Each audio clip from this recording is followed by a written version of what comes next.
What's going on YouTube? It's the Game Zombie here with some new news on Mortal Kombat X. Now, at the time of making this video, we are only about 20 days away from the official release date of MKX. Every day I'm getting more and more hype. I feel like a kid waiting for Christmas again, and it's awesome.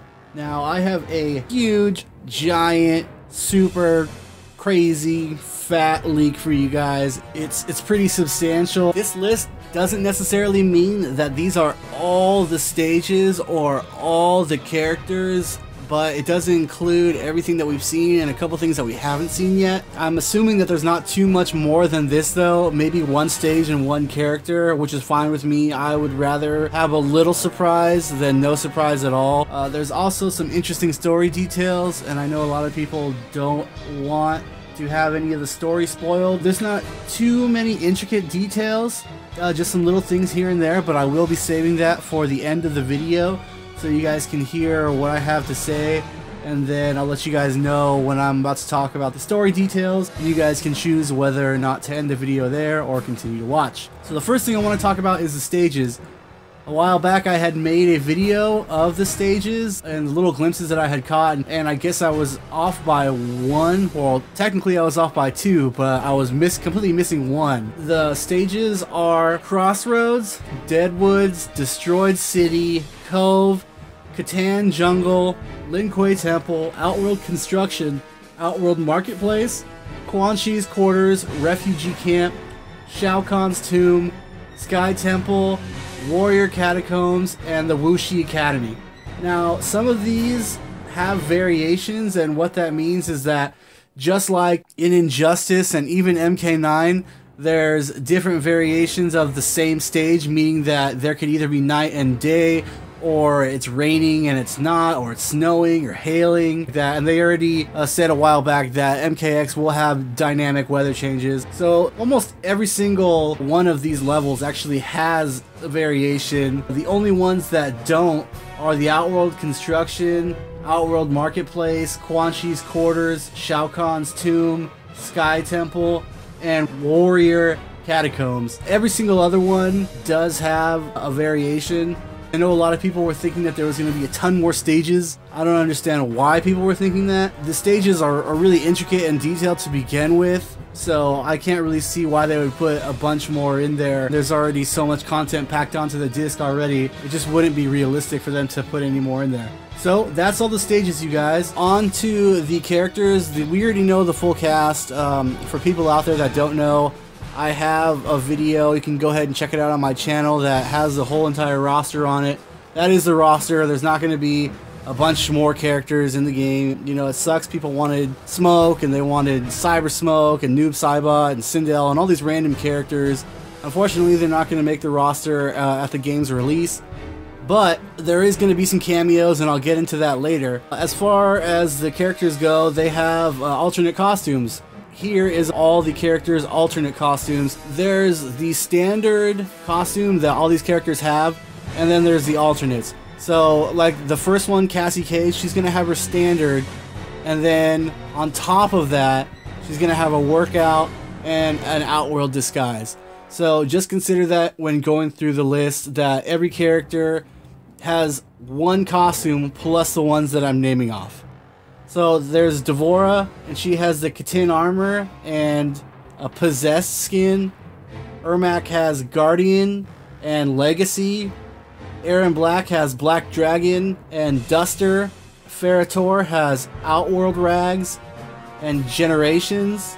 Jackie Briggs has Olympic Champion and Workout.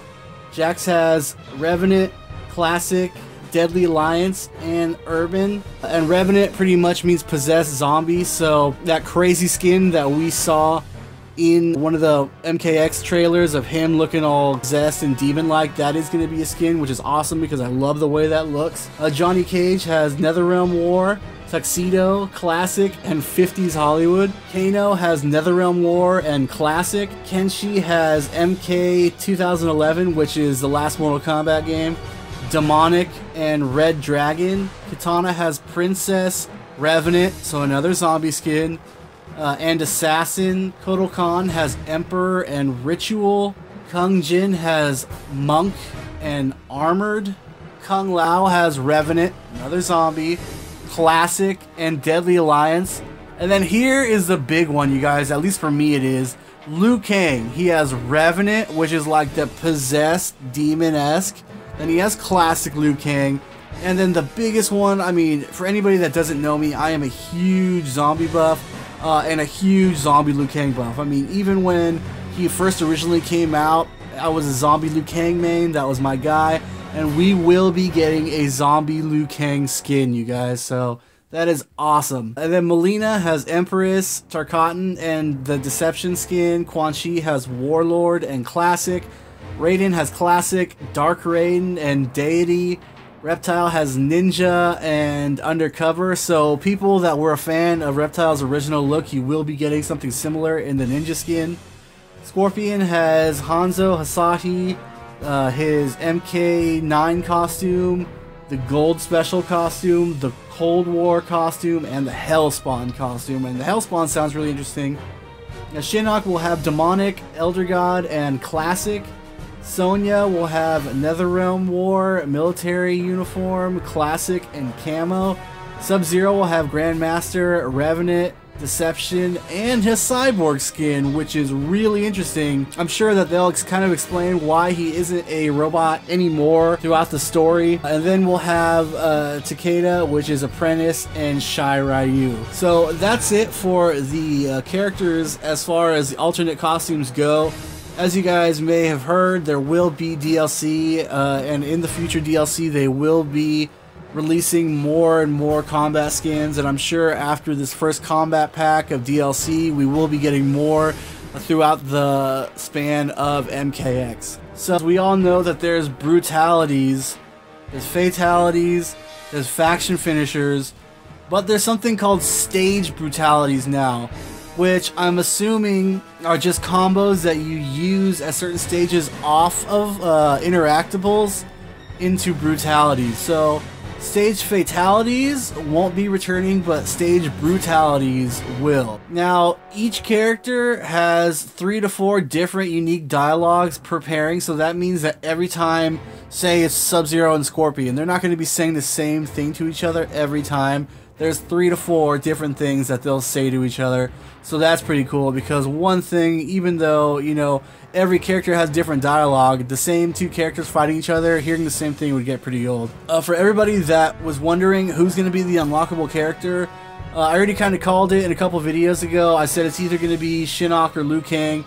It is confirmed Liu Kang will be the unlockable character in the final chapter of story mode. I think it's kind of obvious now. I know a lot of people were kind of holding out thinking it might be like Rico or some other random character, maybe Shang Tsung, and it's confirmed it is Liu Kang. Now, this last thing I want to talk about is a couple of spoilers as far as the story goes.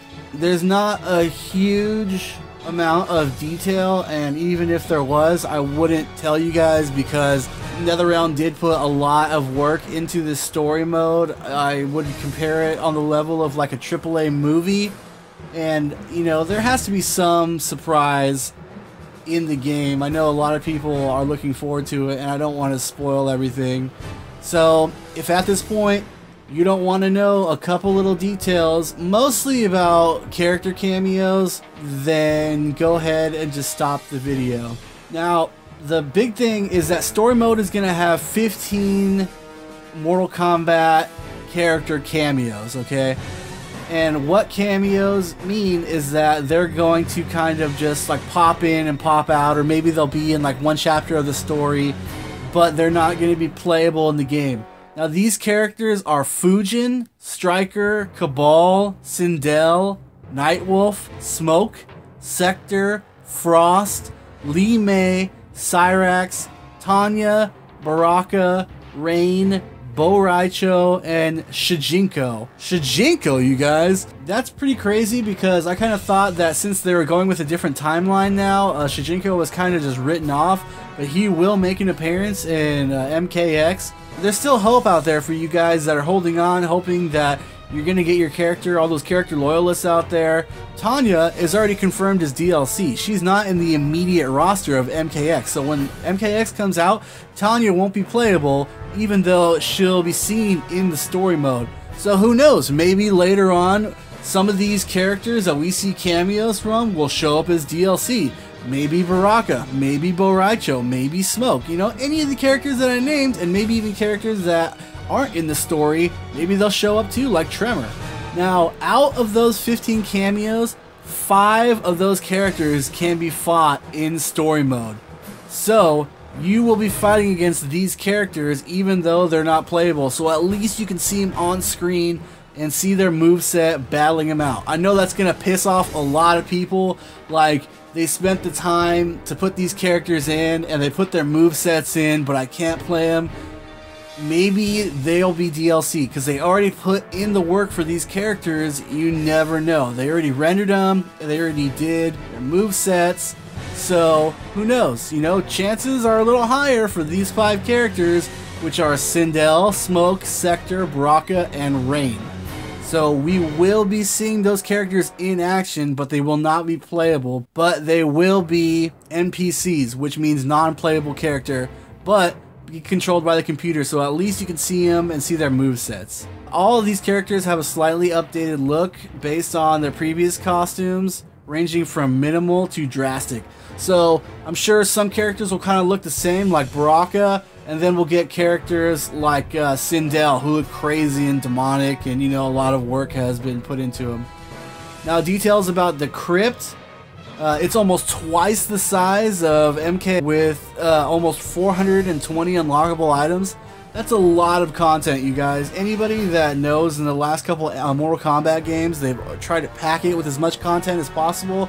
Armageddon was huge. I think every like 10 seconds, especially in Conquest mode, you get another unlockable. So I'm glad that they kind of returned to those roots and really tried to pack this thing with as much unlockables and content as possible. And the last thing I want to talk about is we will see 8 character deaths in story mode. We might see one of the characters that we start out with, maybe Cyber Sub-Zero, maybe we see him die and then he's reincarnated. Maybe we'll see Sindel die.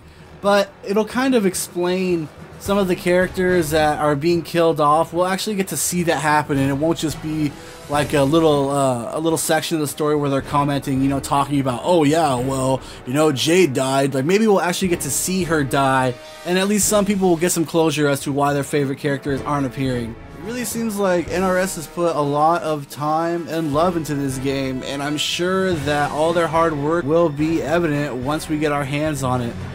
So I hope you guys enjoyed this video. If you did, feel free to hit that like button, and as always, subscribe.